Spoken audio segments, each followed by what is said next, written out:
कोल्हापूर जिल्ह्यातील हातकणंगले मतदारसंघातील महायुतीच्या उमेदवारीचा तिढा काही केला सुटेना.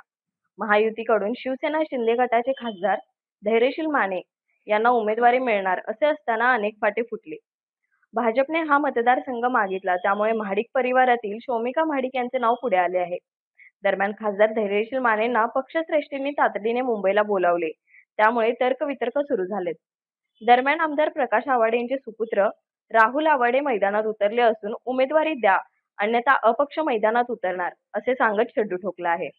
आज त्यांनी दुपारी 4 वाजता कार्यकर्त्यांची बैठक कोल्हापुरात बोलावली असून तेथे उमेदवारीची घोषणा करणार आहेत. राहुल आवाडेंच्या या भूमिकेमुळे अनेकांच्या भुवया उंचावल्या आहेत. कोल्हापूर न्यूज मराठी 24.